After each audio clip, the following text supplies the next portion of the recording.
நேற்றைக்கு மழையை பத்தி பேசிட்டு இருந்தோம். அதனுடைய தொடர்பா இன்னமும் சில செய்திகளை நம்ம டிஸ்கஸ் பண்ணணும்.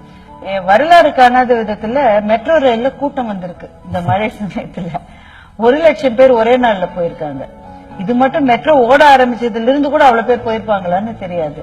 ஏன்னா பாக்கி எல்லா விதமான டிரான்ஸ்போர்டேஷனும் கம்ப்ளீட்டா முடிஞ்சு போன போது வேற வழி இல்லாம இது நடந்திருக்கு. நிறைய விஷயங்கள் இதுல நமக்கு நாமே பாராட்டிக் கொள்ள வேண்டிய விஷயம் இருக்கு. ஒண்ணு, இஸ்லாமிய பெருமக்கள் செய்திருக்கக்கூடிய மிகப்பெரிய சேவை. திருவல்லிக்கேணி பார்த்தசாரதி கோயிலுக்குள்ள அவங்க போய் நிறைய பேருக்கு உணவு கொடுத்திருக்காங்க. பெரும்பாலும் பெண்கள் உள்ளே செல்வதை அனுமதிக்காத பல மசூதிகளுக்குள்ள எல்லா சமயத்து பெண்கள் யாருன்னு கேட்கல, நீங்க வாங்க, இருக்க இடம் தரோம், சாப்பாடு தரோம், உங்களுக்கு சேவை செய்வதுதான் நாங்க தொழுகை நடத்துவதுன்றதை நிரூபிச்சு காட்டியிருக்காங்க. சென்னையில இந்த சில பகுதிகள் அப்படியே ரோடு கேவின் ஆகி அந்த இடத்துல ரோடே அழிஞ்சு போயப்பெல்லாம் இருக்கு. தெருவிளக்கு கிடையாது, ஒண்ணுமே இல்லாம 10 பேர் லைன்ல நின்னுட்டு அங்க வருகிற வாகன ஓட்டிகளை எச்சரிக்கை பண்றதுக்காக 4 மணி நேரம் தெருவில். ஒரு பத்திரிகையில வாசிச்சேன், ஒரு தெருவுல ஒரு இஸ்லாமிய பெரியவர் கையில ஒரு செடி, நல்ல உயரமான ஒரு செடியை பிடிச்சுக்கிட்டு நின்னுட்டே இருந்தாராம் இடுப்பளவு தண்ணியில. அந்த வழியா போன வாகன ஓட்டிகள் நடந்து போறவங்க கேட்டாங்களா, எதுக்காக இங்கே நிக்கிறீங்க, உங்களை யார் காப்பாத்தணுமான்னு. இல்ல, இந்த இடத்துல ஒரு மேனுவல் இருக்கு, அது தண்ணி வேகத்துல யாராவது விழுந்துருவாங்க, நான் இந்த செடியை ஊனிட்டு போனா அது தண்ணியில அடிச்சிட்டு போறது, அதனாலதான் நான் 4 மணி நேரமா நிக்கிறேன் அப்படின்னு சொன்னாராம். எனக்கு கண்ணீரே வந்தது. இந்த மாதிரி இந்த சமூகத்தை நேசிக்கிறவர்கள் இருக்கிறாங்க. மாடி வீட்டுல இருக்கிறவங்க யாருன்னே தெரியாம வாழ்கிற நகரம் சென்னை அப்படின்ற அந்த மித்து இருக்கே, அது உடைஞ்சு போச்சு.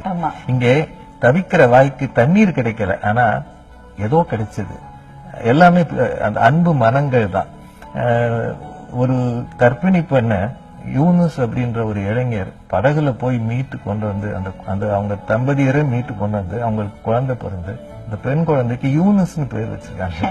அது ஹிந்து ஃபேமிலி. அது சில நெருக்கடிகள் என்னன்னா, ஒண்ணு, மனதளவுல இங்க இருக்கிற குழந்தைகள், ஏன் பெரியவர்கள் கூட பாதிக்கப்பட்டிருக்காங்க.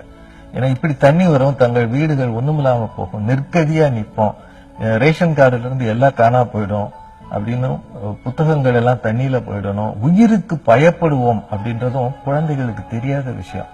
அதை நிறைய பேர் அனுபவிச்சுட்டாங்க, மனதளவுல பாதிக்கப்பட்டிருக்காங்க. திரும்ப அவங்கள சரி பண்ணி அதுக்கப்புறம் அவங்கள படிக்க வைக்கிறதுன்றது ஒரு பெரிய சிரமமான வேலை. பாராட்ட வேண்டிய இன்னும் சிலர் இருக்கிறாங்க. எவ்வளவோ நெருக்கடியில குறைந்த அளவாவது வாகனங்களை ஓட்டியவர்கள், குறிப்பாக அரசு போக்குவரத்து கழகங்கள், அப்புறம் துப்புரவு தொழிலாளர்கள். இப்போ நகரில் குவிந்திருக்கிற குப்பைகளை இரவு பகலாக அகற்றுகிறார்கள், எதை பத்தி யோசிக்காம. சுகாதாரத்துறையை சார்ந்தவங்க, மாநகராட்சியில கீழே இருக்கிற மட்டத்தில் இருக்கிற நிறைய ஊழியர்கள், தான் வீடு தண்ணியில மிதந்தாலும் இன்னொரு வீட்டுல இருக்கிறவங்களை காப்பாத்துறதுக்கு ஓடி இருக்கிறாங்க. எல்லா வகையிலையுமே நாம ஒன்னும் செய்யலைன்னு சொல்ல முடியாது. அதே சமயம் இன்னும் நிறைய செய்யணும், செஞ்சிருக்கணும்ன்ற உணர்வும் நமக்கு. பெரும் திட்டங்கள் தான் சரியா இது பண்ணல. அதாவது ஒரு தொலைநோக்கோடு ஏரிக்கு இருக்கிற கால்வாய்கள், அந்த ஏரி நீரை எடுத்துட்டு போய் கடல்லயோ பக்கத்துல இருக்கிற ஆற்றிலையோ செலுத்த வேண்டிய வடிகால்கள், இது எல்லாத்தையும் நம்ம யுகமா தூர் வராமலே இருந்தோமே, அது ஏன்? ஏரிகளினுடைய கரைகளை பலப்படுத்தாமல் இருந்தோமே, இது ஏன்? அந்த இடத்துல இவ்வளவு கன்ஸ்ட்ரக்ஷன்ஸ் வரதுக்கு நாம எப்படி விட்டோம்? இந்த கேள்வி. ஆக்கிரமிப்புகளை அகற்றுவதற்கு யாராக இருந்தாலும் நாம ரொம்ப முக்கியமா அந்த முடிவுகளை எடுக்கணும். ரெண்டாவது, அடுத்து இருக்க பெரிய விஷயம் இந்த சகதி, சேறு, அப்புறம் தொடர்ந்து தேங்கி இருக்கிற தண்ணீர், இதுல வரக்கூடிய சுகாதார கேடுகள். அது ரொம்ப பெரிய தொற்று நோய், அது எபிடமிக்கா வராமல் இருக்கணும்ன்றது ஒரு பெரிய வேண்டுதலாக இருக்கணும். நிறைய அதுக்கான பிரிகாஷன்ஸ் எடுக்கிறாங்க.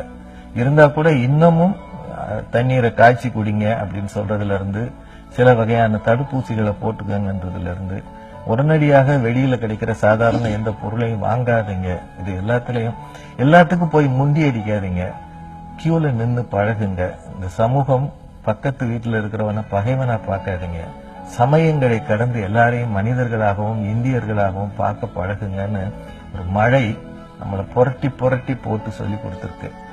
இதுல சென்னையை பத்தி தான் நாம பேசியிருக்கோம். இன்னும் பல ஊர்கள், குறிப்பா கடலூரை சுற்றி இருக்கிற பகுதிகள்லாம் ரொம்பவே பாதிக்கப்பட்டிருக்கு. பேர் காரணமோ என்னவோ அந்த ஊர் கடலாகவே மாறி இருக்கிறது. வடகிழக்கு பருவமழை வரும் போகும். ஆனா இப்படி ஒரு வரலாற்று சோகத்தை தரும் அப்படின்னு நாம நினைச்சதே இல்லை. எப்போதுமே வரலாற்றிலிருந்து பாடம் கற்க மறக்கிற தமிழ் சமூகம் இப்பவாவது கொஞ்சம் முழிச்சுக்கணும்.